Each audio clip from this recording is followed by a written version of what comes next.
So to kind of move along the body a little bit, to go from headaches to ears, at least a little bit less of a severe complaint that we sometimes see, but definitely something that's very common with well as our adults and our pediatric patients as well. But just the first slide there, give you a little bit of review of the anatomy and the different terminology we use to talk about the different structures of the ear and actually what different aspects of those versus just calling it the lobe or there at the tragus, the little flippy, as some patients like to refer to it as, but what the true anatomy of those terms are and how we refer to the helix, the antihelix, or actually just the canal itself. We talk about the internal anatomy of the ear, looking inside the canal. Do we see the structures there of the tympanic membrane? Do we see the ossicles? Do we have that cone of light? Do we have that nice, brisk reflection that we see there on exam, or do we have other changes there that might be there from inflammation or infection or even trauma in those scenarios? So we talk about examination and what's the best way to get an examination, especially of a child. There's no one way that fits them all. There are several things that we can work pretty well. The biggest thing is we've got to get a good hold on them because it is very important to get a good view of those, especially when the pediatric patient's there with a fever or some type of ear complaint. We definitely want to make sure we have a good exam of the TMs to make sure it's there. And sometimes it's going to involve a very good support of the parents or whoever the caregiver is, or definitely of our nursing staff, to make sure we can get a good hold and a good visualization. We definitely don't want to cause any trauma when we're doing this, but to get a good visualization there. And sometimes it's very challenging, but we can hold them still or get the parents to cooperate. That may help us just a little bit.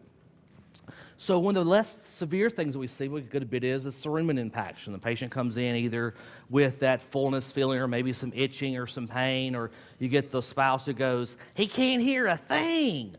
And you look in there and it's full of cerumen. Sometimes it's got the little hairs growing off of it. It's all impacted. But sometimes it can be very challenging to get those out. We know that one of the biggest causes of this impaction is going to be use of those cotton tip swabs that we all love every morning after the shower, but those can do some damage and actually pack it down there a little deeper.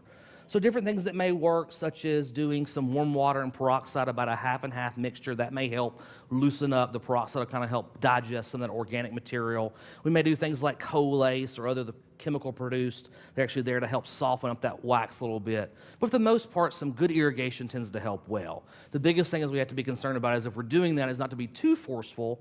We obviously don't want to cause any trauma to the tympanic membrane, but definitely sometimes it does take a little bit of force, probably about a 14 or 16 gauge IV catheter, about a 20 ml syringe, put a little bit of pressure behind it. Usually can get those big chunks to come out pretty well, and actually it's impressive when the patient goes, wow, I can't hear, and the spouse is like, I told you so. But those can work pretty well as well. The biggest thing is we want to make sure we're definitely using some warm water. We don't want to cause any vertigo-type symptoms because we start shooting some cold fluids there in the ear and stimulate that response. But sometimes we can just scoop those out very easily, but definitely using something that's going to soften them up will help us a whole lot, and irrigation works very well. So different foreign bodies, different types of things where insects are in there, where kids put all kinds of stuff. I had a kid last week, we put a bunch of nerds down in his ear, and those were kind of fun, getting the nerds out with a scoop, but because as they warm up, they just kind of clump together. But I guess he had a new way of trying to get a little sugar high from those. But bugs are pretty easy in the way we can drown them out, usually with mineral or something else that's like viscous lidocaine that will be very thick and actually suffocate the insect out. Then we can flush it out that way. Used to talk about cutting the lights down, using a little light. It doesn't work. It makes you look kind of silly when you're sitting there trying to tease a bug out of somebody's ear as they're doing the dance because there's a cockroach or something in their ear scratching away at the inside of the canal. But suffocate them and usually wash them out works pretty well. We can use other things. Scoops may work. Maybe just use a Q-tip or one of those long applicators may work very well. Things that are organic, things that are kind of soft tend to melt a little bit and may make very challenging. We have to use some of the forceps, the different scoops to get those out. And if they've got that cigarette lighter stuck, then they're just out of luck.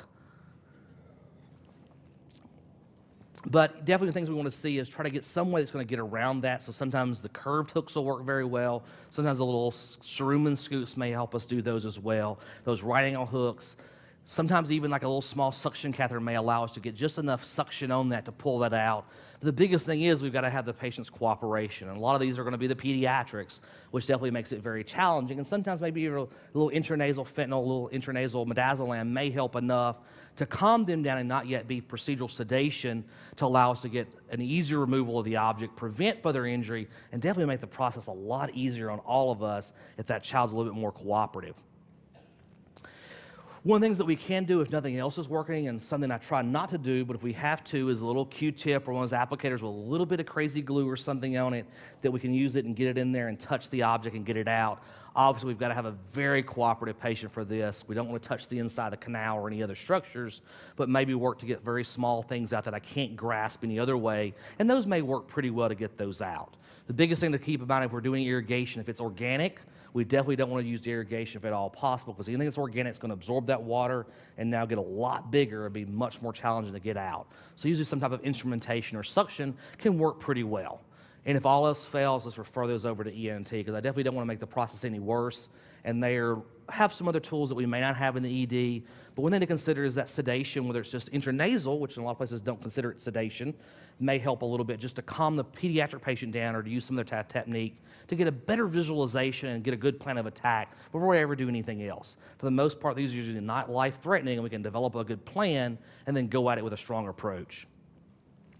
So the auricular hematoma, patient comes in after an assault, usually sees a lot with blunt trauma to the face, blunt trauma to the side of the face, and may have that auricular hematoma. We have to keep in mind that we have to drain these. If these are not drained and then not packed appropriately, and that blood recollects, that's going to cause a significant amount of erosion and damage to the cartilage there, and usually result in that cauliflower ear formations you see there. So these are always going to require some type of intervention, drain those out, whether we're doing aspiration or doing an IND type procedure, and then we need to pack it. We want to make sure we get all the blood out as much as possible and then pack that in there to keep that from recollecting. And that way they can also have follow-up with ENT or someone within the next day or two to have a recheck of that. But if that's not resolved and not packed properly so we prevent recollection, they're definitely going to have some deformity later with that. Once that cartilage starts getting eroded away with that blood, definitely going to cause them to have that cauliflower ear formation. And usually a good direct pressure dressing in there and wrapping it up will work pretty well to prevent that, and they'll be much happier with results later in life. Perichondritis, as we see here, we see there's a lot, especially with people that tend to like to have their cartilage pierced and get some of those upper ear piercings. One of the big things that we can see here is it doesn't involve the lower aspect. There at the lobe, there's no cartilage there. This is all soft tissue, but definitely at the very top where there's a lot of cartilage is where we see most of these. It's very common to see these usually be some type of pseudomonal infection, but could easily be staph or strep or any of other normal flora that we see there on the skin. And usually we'll treat those with fluoroquinolones, work pretty well. We could do anything else that will work. Definitely going to remove the foreign object as much as possible. May have some pain control issues. We want to treat those appropriately and definitely make sure this is not extending past that. But a lot of times we'll get a lot of contact irritation just from the piercing itself, but definitely may have the localized inflammation or infection as well. And then different with things with TM perforations. Sometimes we'll say these are traumatic. One of the common things we see, especially this time of the year, is that otitis media. They've had a significant amount of infection, a lot of bulging of the tympanic membrane actually may rupture. And that's what sometimes leads to bring them to the emergency department for us to see them, because all of a sudden now they wake up in the morning and there's blood and mucus there on the pillow. But it could be traumatic as well. Where it's that blunt trauma we see a lot with, especially in our area with the lakes and rivers. People are out skiing, they may have an accident when they come down and hit the water really fast, and that may cause a blunt force trauma and actually force the tympanic membrane to rupture. The typical cotton tip swab that they're going in too deep and all of a sudden rupture their tympanic membranes, we can see those as well. But we're going to think about, was this an infectious process, was this trauma, and what's the risk for actually worsening problems? If they're having worse of penetration and actually it may carry contamination down into the inner ear, that definitely is more problematic than just the person who has just a superficial rupture, as we can see there. For the most part, these heal pretty well, but definitely have more about contamination, such as the contaminated water or forceful injection of something into that space. Those are more concerning, that we have to worry about complications and definitely need to make sure they have follow-up. Typically, we're going to do some type of antibiotic. We may use just topicals. Usually, we think about the suspension is going to be much better than solution. The pH is a little bit different, and typically, for the most part, suspensions are going to be tolerated a lot better. They're not as painful and tend not to cause much discomfort. For the most part, these heal very well and don't lead to infection unless they're contaminated. Now, the patient obviously had an otitis media, and that's actually what led to the rupture. We need to treat that as well, but try to stay on the side of the suspensions and not of the solutions, and the patient will tolerate that much better and have less risk of complications. They do want to make sure that we keep them from getting any other water in there, so taking the cotton ball with some Vaseline on it and putting that in the ear, especially when they're showering or bathing, will help get more water in there and decrease the risk of other complications. And most people usually heal within a couple of weeks, but they definitely want to make sure they have follow-up to make sure this is healed properly and they don't have any ongoing problems and definitely don't develop any ear dysfunction. So otitis externa, the widow swimmer's ear, typically seen from prolonged water retention there, especially in patients who are doing a lot of large body swimming, but definitely also associated with the use of those cotton tip swabs. We love them. They get all that water out. When they do abrade the canal, they remove that protective cerumen. As much as we sometimes hate that earwax, it's actually a good protection there to protect that canal from other invasions. But once we remove that, we abrade that, opens that area up and gives them a good source for infection. Whether it's staph or strep or pseudomonas is also very common for these patients as well. For the most part, we treat these with topical things. They usually do not require any systemic infection. We usually don't get cultures on these, but several things like the Corrosporin otic may be very appropriate. The fluoroquinolones work well, but they're also more expensive, so it depends on what's on formulary for different patients you may see or what the patients can ask for. And if they're in my area, they're usually going, what's on the $4 list? And unfortunately, these are not always on the $4 list. But the neomycin polymyxin does work very well. Some people may get a little contact dermatitis from that neomycin, but not often that we'll see. But those work pretty well. Think about topical pain relief may help as well as oral stuff with even acetaminophen or ibuprofen. And this should usually work pretty well and resolve very quickly. We may have to use the ear wick, and that may allow us to wick that medication down throughout the canal a lot better, and patients should just leave that in until it falls out. Usually by the time the inflammation is decreased, the amount of cerumen and the inflammation there has gone down, they're getting much better application without the wick, and they can just remove it once it falls out or once it's just kind of laying outside the ear. Things that will definitely help them is making sure that we do warm the solution. They understand to warm the solution. Otherwise, just taking out of the cabinet is definitely going to be kind of cool and definitely could stimulate that response and may give them some vertigo-type symptoms and definitely may lessen their compliance in taking those medications and using those very properly. And then otitis media, especially this time of the year as well, with all the upper respiratory infections that we see, both our adults and our pediatrics. For the most part, these are viral in nature.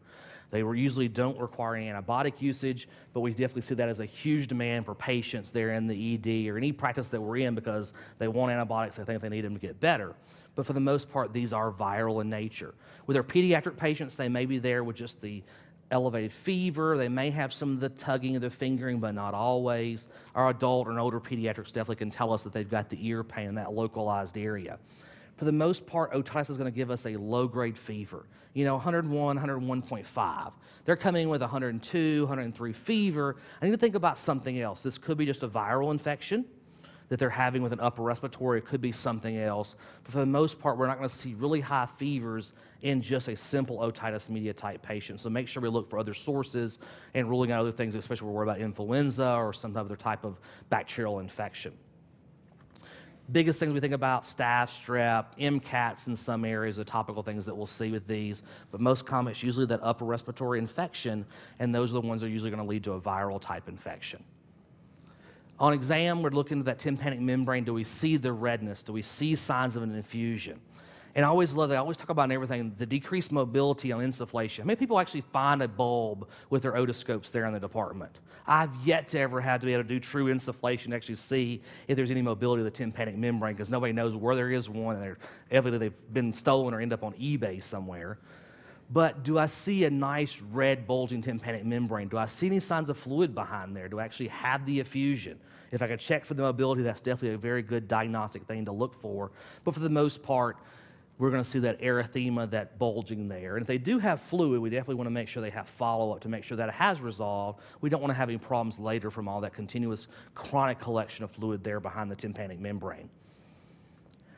Based on the evidence, about 90% of these are going to resolve without any intervention. So our primary focus should be treating the symptomology, treating their pain, treating their discomfort, and letting this resolve spontaneously. 2004 guidelines that came out were the latest ones that if we do need to focus on, especially with pediatrics, but also in adults as well, that if we do need to think this is a bacterial infection, then amoxicillin is going to be our drug of choice. And as usually we're talking about high dose, especially in our pediatrics. So we're looking at that 80 to 90 milligrams per kilogram per day, not the typical 25 to 40. In our adults, we're looking at high dose. We're probably talking about a gram 3 times a day to 4 times a day to get the levels we need to penetrate that area and get good coverage if we're worried about a true bacterial infection. So they've looked at different strategies to look at these patients that typically over the age of 2, we're not as concerned. We know that when pediatrics are under the age of 2, their eustachian tubes are a little bit more horizontal and not as angled, and they're more likely to have more problems. But we talk about the variation of these ages, that if they're between 2 months and 5 years, and they have signs of severe disease, they're running the fever, they're irritable, they have the really red, angry-looking tympanic membrane, and they're not improving, then we probably need to treat them for about 10 days of the high-dose amoxicillin. If they're 6 years and older, then probably a slower course, about 5 to 7 days, is probably going to be appropriate for most of those patients. Now, if we had those patients that are not improving with outpatient therapy, they have the severe disease, they're running the high fever, 102, we don't find any other source of the infection, then those patients may require augmentin instead of the just regular amoxicillin, so we can add that clavulanic acid to have that beta-lactamase inhibitor. But we know that adding that inhibitor is going to definitely give that patient some wonderful GI side effects that patients are not going to enjoy. But for most people, that high dose of amoxicillin is going to be as effective. But if they do require the augmentin because they're not getting better within 72 hours of amoxicillin treatment, then we may want to switch them over to that. But it's definitely going to cause some GI upset, especially that diarrhea in most people. And sometimes even having them give it with food still is going to lead to that GI upset. So the big strong points they really focus on with otitis management for these patients is the importance of observation. If they're over the age of 2, we know it's an otitis, it looks red, it fits the category, they've had those upper respiratory symptoms prior to that, but they don't have any severe illness. They don't have a really severe fever, it's 101.5, it's 100.5, then observation is totally appropriate for those patients. If they're age 2 and older and the diagnosis is uncertain, then we can observe those. And that definitely the biggest thing about observation, the challenge we run into though, is they need to have follow-up. Are they going to follow up in 48 to 72 hours with either their primary care provider or someone else to have a recheck to see if they've actually improved or not? And what I've seen with some providers is they'll go ahead and write the prescription and tell them to hold off and wait, and if they're not better in 3 days to start it, well, I'd love to know what percentage of those automatically run to the drugstore as soon as they leave the department and get that prescription filled. But definitely, if they can have follow-up care and get followed up in 48 to 72 hours, observation is absolutely appropriate for those patients who are not severe. They're not running that high fever. They have presentation, it looks like otitis, but they're running that low-grade fever. That may be very appropriate. But as I mentioned to start with, one of our big focuses is treating in the symptomology. Are we treating their pain? Are we using the topical things like the Aralgan to numb that area? Are we doing oral things? Even just acetaminophen or ibuprofen may be very helpful. And in some patients, they may need something a little bit more stronger. But if we can treat their symptomology, treat the pain control, for the most part, they'll do very well and have them follow up within 72 hours if they're not getting better. But most of these people resolve spontaneously without any intervention outside of that. But the biggest challenge is getting them to understand that these are usually viral and they don't require antibiotics. With a bullous myringitis, as you see here in the picture, we're talking about usually these are associated with viral infections, but they got that little bulla there on the tympanic membrane, usually seen just with the upper respiratory infection, just like we talk about with otitis media.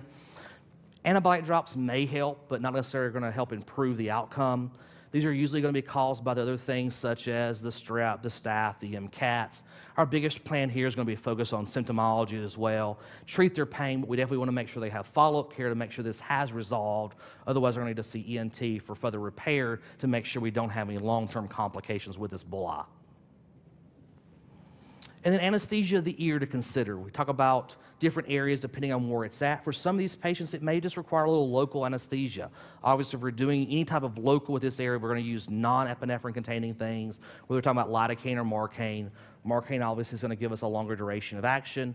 But if we're talking about large area involvement, then a regional anesthetic application works very well. With 2 sticks, one above, one below, we can get a very good coverage of the whole area of the ear with just 2 sticks, and we can even use the epi-containing lidocaine for those areas and get a longer duration of action without having to try to put a little bit of anesthesia all around those different areas, especially if we're talking about there of the auricle or even of the lobe itself. We do want to inject through the wounds if we have to. We do know that does tend to cause less pain and less trauma and less risk of infection versus going through intact skin. We're cleaning these areas up. I definitely want to make sure I have good, clean wound margins. I want to make sure I've removed anything that needs to be debrided. If they've got some very macerated areas or any areas that's very ecchymotic, it's been damaged significantly, that needs to be debrided and will give us a much better closure. And as I am doing my closure, I want to make sure I evert that wound edge just enough to kind of give us a very good heal as it starts to retract down and won't tend to give us as much of a scar formation.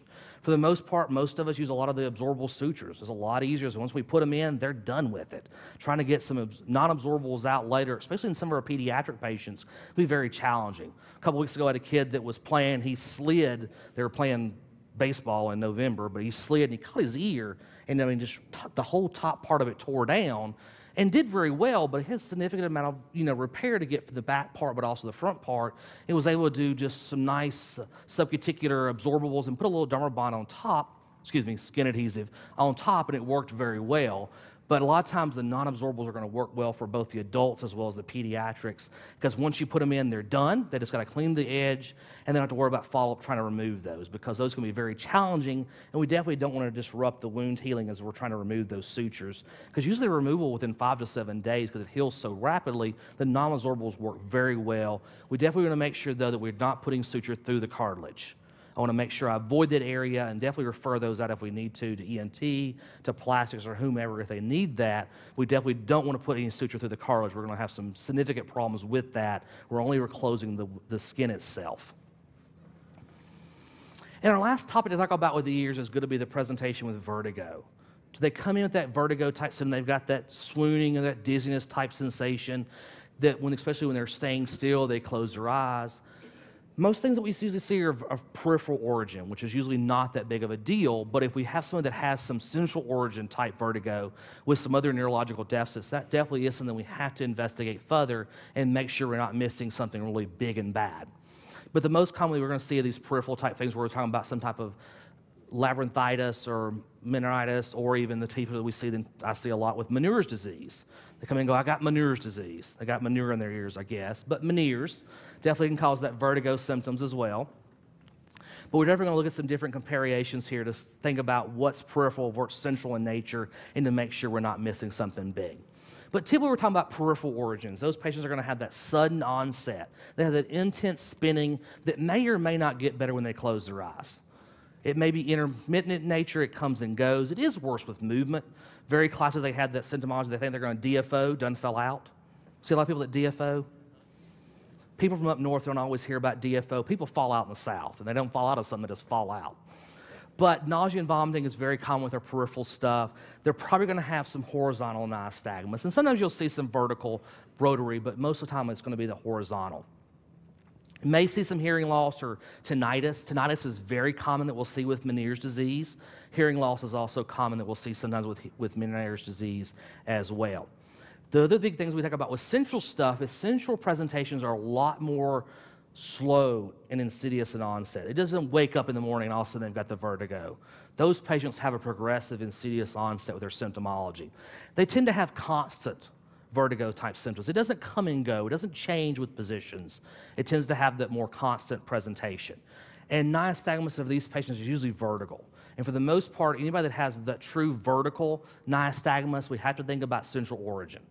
Most people with horizontal, I'm not as big concerned, but they're starting to have vertical nystagmus. That definitely makes me concerned about central stuff, especially like about cerebral strokes, cerebellar problems along with that. Usually don't see any of the other symptomology with those central patients. They don't have the fatigue.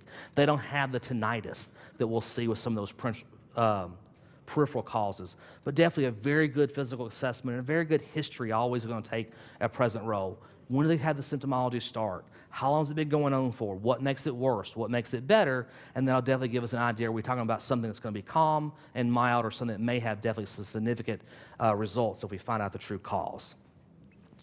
So vestibular neuritis or vestibular neuritis that we'll sometimes see it referred to usually has that acute onset. It might be viral in nature, not really a good idea what actually causes the inflammation there that actually occurs, but it gives that patient that persistent vertigo that they come in with. Especially when we think about labyrinthitis itself, labyrinthitis is usually associated with some type of infection. It could be bacterial, could be viral. And if we talk about Meniere's disease, then that usually is associated with the canalothiasis, the little stones that collect there in the labyrinth, and tend to give them those symptomologies along with that as well.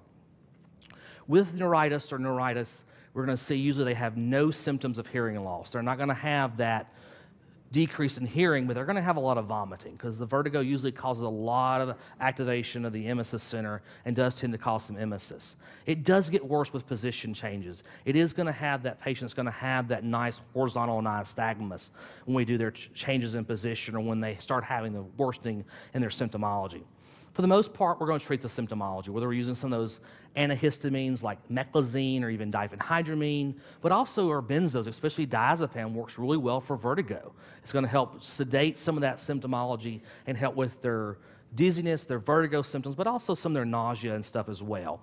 A lot of times it's important for these patients to get follow-up care to make sure this is not something that's worsening, especially if we're not certain the diagnosis, as long as we're able to rule out this is not a severe central type cause. With benign paroxysmal peripheral vertigo, we see these a lot in our middle-aged adults. They're going to have the vertigo symptoms. They're going to have the nystagmus. That can last for several seconds, especially depending on what the cause was and what they were doing when that symptomology started. A lot of these patients are going to have that symptomology, especially when they're having the head movements. And especially we do try to repeat those with different procedures there. But they're going to have that symptomology. These are definitely associated with the canalothiasis we'll see with Meniere's also, where they have those little stones there that may cause some of their symptomology as it changes the fluid movements throughout the labyrinth. They tend to have the nystagmus. They're going to have that nice horizontal nystagmus we'll see, especially when we reproduce the symptoms, especially when they have that increased onset of the dizziness. They feel like they're going to have that episode where they're going to pass out. But there is no hearing deficits. There is no tinnitus that we'll see with the BPPV that we would see if it was truly Meniere's disease.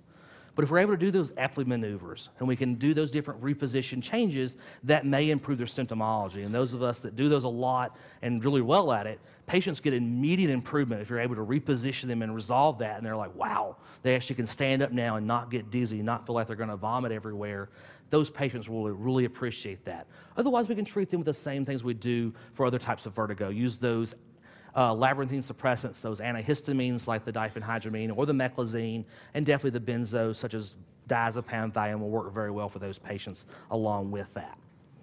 We talk about the central causes, the big bad ones we have to worry about. MS is one of those. Are they having symptomology that goes along with that? We think about in the 20 to 40-year age group, especially in our female population. They may have some neuro changes along with that, with the dizziness, may have some muscle weakness, some other problems with ambulation and other mobility problems because of the disease process that affects there with the neurons. We have to worry about definitely that vestibular stroke, the posterior strokes if someone's having some of ischemic event, especially the cerebellum is going to affect their balance, their coordination, their movement. That definitely is high up on our list. Those patients, as most of us know, probably really will benefit greatly from an MRR there in the ED. CT's pretty good, but may take up to 6 hours for anything to show up. MRI is much better definitely for visualization of the posterior structures. And even those patients that may have the basilar migraine, that come in, they've got the headache, they've got the other symptoms that go along with that, they've definitely got some other complicated symptoms that we see with that in the way of the weakness, some vertigo, some speech disturbances. Those definitely make us concerned for those. And of course, the last one being that cerebellar hemorrhage. So what symptomology do they have? Do they have other neuro complaints along with the dizziness? That's going to lead me more towards that central cause versus the true peripheral cause. If they're there just for the vertigo, just maybe some nausea, some vomiting with it, but neurologically examined, they're intact, that's mostly going to be our peripheral patients. But if I have anything else going on neuro-wise besides the vertigo, that makes me concerned about, do they have some kind of central origin? Do I have a good neuro exam to back that up? So with the peripheral patients, we're going to focus on, again, in the exam. For the most part, no neuro deficits outside of the dizziness. They don't need any imaging studies. If they can treat their symptomology improves with treatment, and they can have follow-up, that may be appropriate for those patients. But definitely if I am worried about the central cause, they've got other neuro problems involved, we do see the true vertical nystagmus, those patients definitely are going to need some imaging. Most likely MR is much better than CT, and definitely referral to neuro or neurosurgery depending on the cause or what resources we have available for those patients to make sure we have addressed those big bad problems that we're going to see with those central patients versus those peripheral patients. Thank you all very much.